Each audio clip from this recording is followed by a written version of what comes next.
Hello दोस्तों, धर्मा series का अगला साइंस फिक्शन नॉवेल धर्मा का महायुद्ध अनकही कथा भाग 2 31 अक्टूबर से मेरे यूट्यूब चैनल निशा शास्त्री ऑडियो स्टोरीज पर उपलब्ध हो जाएगा। आइए हम जानते हैं कि साइंस फिक्शन कहानी में किस प्रकार की फास्टर देन लाइट ट्रेवल का जिक्र किया गया है और कैसे ये मुख्य कहानी का अहम हिस्सा है।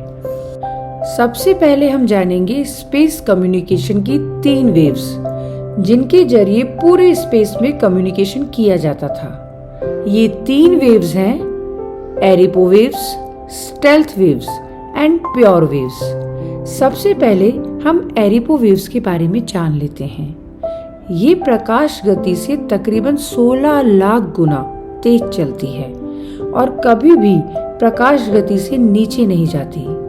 पूरे जॉर साम्राज्य में कम्युनिकेशन के लिए इन्हीं का प्रयोग किया जाता है। जॉर साम्राज्य अब 1000 प्रकाश वर्ष दूर तक फैला हुआ था और इन्हीं वेव्स की मदद से जॉरियंस 5 घंटों के अंदर ही एक कोने से दूसरे कोने में बात कर लिया करते थे। हालांकि नोकोविद और प्रोफेसर बोरो के जासूस इन एरिपो वेव्स के कम्युनिकेशन की मदद नहीं लेते थे क्योंकि ये ट्रेस हो जाती थी, इसीलिए वो स्टेल्थ वेव्स का प्रयोग करते थे। आइए अब हम जानते हैं दूसरी वेव स्टेल्थ वेव के बारे में। ये वेव्स प्रकाश गति से तेज चलती है, परंतु इनकी गति एरिपो वेव से कम है। ये प्रकाश गति से 62,000 गुना तेज चलती थी और इन्हें आसानी से कोई नहीं पकड़ सकता था। तीसरी वेव थी प्योर वेव्स, जो प्रकाश गति से 7.5 लाख गुना तेज चलती है, परंतु ये केवल बाइनरी इंफॉर्मेशन ही ट्रांसफर कर सकती थी, जैसे कनेक्शन है या नहीं, केवल ये जानकारी ही ट्रांसफर की जा सकती थी। इसका प्रयोग भी जासूस एक दूसरे से संपर्क में रहने के लिए, और यदि कोई जासूस पकड़ा जाता था तो वो इस प्योर सिग्नल को तोड़ देता था, जिससे मालूम पड़ जाता था कि वो जासूस पकड़ा गया। इसी प्रकार प्रोफेसर बोरो और जोरो को पता चला था कि उनकी जासूस लॉरा पकड़ी गई थी। आइए अब जानते हैं एक और अन्य वेव के बारे में, जिससे लोग एक स्थान से दूसरे स्थान पर ट्रांसमिट हो सकते थे। ये वेव है जिगन वेव्स। 1.5 ट्रिलियन किलोमीटर तक कोई भी जीवित व्यक्ति का एक ट्रांसपोर्टर की मदद से अपने आप को इन वेव्स में कन्वर्ट करके ट्रांसमिट कर सकता है। इनकी स्पीड प्रकाश गति से 2500 गुना तक होती है। ये किसी भी सौर मंडल में लोगों को एक ग्रह से दूसरे ग्रह में ट्रांसमिट करने में मदद करती थी। आइए अब जानते हैं कि जॉर साम्राज्य के लोग लंबी दूरी, जो कई 100 प्रकाश वर्ष की भी हो सकती है, कैसे तय करते थे। अजय सेना के पास थे एनियन शिप्स। ये एक स्पेशल सुपर स्पेसवे क्वानियन स्पेसवे पर चलती थी और प्रकाश गति से 72,000 से 1.25 लाख गुना तक की स्पीड अर्जित कर लेते थे। हालांकि मर्कल के गोल्डन ट्रूपर्स यानी मर्कल की सेना एसटीएम शिप्स का प्रयोग करते थे। इन्हें किसी भी प्रकार के विशेष स्पेसवे की आवश्यकता नहीं थी। ये इंटेलिजेंट स्पेसशिप थे और 2 विपरीत प्रभाव के टैकियन को मियान ड्राइव में भिड़ंत करवाकर असीमित ऊर्जा से एक टाइम बबल रैप में बंद होकर एक स्थान से दूसरे स्थान पर प्रकाश गति से 7,500 गुना वेग से चलते थे। प्रोफेसर बोरो का जनक 290 भी एक एसटीएम शिप था।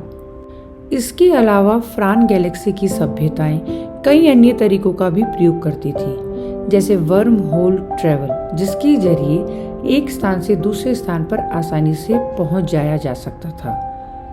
हालांकि सभी वर्म होल ट्रेवर्सेबल नहीं थे और इसके लिए बहुत ज्यादा एनर्जी की आवश्यकता थी। जॉर साम्राज्य ने नोकोविद के राज में कई स्थान पर रेडियंट कॉइल भी बिछा रखी थी। इन कॉइल में स्पेस को एक तरफ से कॉन्ट्रैक्ट और दूसरी तरफ से एक्सपेंड किया जा सकता था। इसमें स्पेसशिप प्रकाश गति से 2 लाख गुना तक का वेग हासिल कर सकता था। हालांकि इसके लिए भी अत्यधिक ऊर्जा की आवश्यकता होती थी। पारसमान डिसेबलर इस तकनीक से अजीवित माल को एक स्थान से वेव्स के जरिए भेजा जाता था। जैसे जिकन वेव्स के जरिए इंसान को 1.5 ट्रिलियन किलोमीटर तक ट्रांसमिट कर सकते थे, वैसे ही पारसमान डिसेबलर के जरिए अजीवित वस्तु को किसी भी दूरी तक भेजा जा सकता था। इससे प्रकाश गति से 4 लाख गुना तक की गति हासिल की जा सकती थी। ऐसे ही कई ग्रहों के बीच वेहमेंस गेटवे यानी स्पेस एलिवेटर या स्पेस लिफ्ट भी स्थापित थी। ये किसी भी जीवित व्यक्ति या किसी वस्तु को एक ग्रह से दूसरे ग्रह प्रकाश गति से 1000 गुना तेजी से भेज सकती थी। हालांकि फिजिकल लिफ्ट जैसे थे और ग्रहों के बीच में स्पर्श रूप में स्थित थे। आखिरी तरीका जो केवल ईथर ही प्रयोग में लाते थे। ईथर 7 आयामी जीव थे और दूसरे ही आयाम में गतिमान होते थे। उनकी 3 आयामी दुनिया में गति प्रकाश गति से 7 लाख गुना से भी तेज प्रतीत होती थी। धर्मा की मदर गॉड से सोना इसी गति से चलती थी और वो एक 7 आयामी प्राणी थी। आशा करती हूँ आपको ये प्रकाश गति से तेज वेग प्राप्त करने के साधन अच्छे लगे होंगे और ये आपको इस साइंस फिक्शन नॉवेल को अच्छे से समझने और पूरा आनंद लेने में मदद करेंगे। मैं कल फिर मिलूंगी आपसे धर्मा सीरीज की ऐसी ही कुछ अंश लेकर। और हाँ मेरे दोस्तों, अगर आपने अब तक मेरे चैनल को सब्सक्राइब नहीं किया है तो प्लीज इसे सब्सक्राइब कर लें और मुझे धर्मा सीरीज की इस दूसरे नॉवेल धर्मा का महायुद्ध अनकही कथा भाग 2 के बारे में अपना फीडबैक जरूर दें। ये नॉवेल 31 अक्टूबर से मेरे चैनल पर आप सुन सकते हैं। Thank you.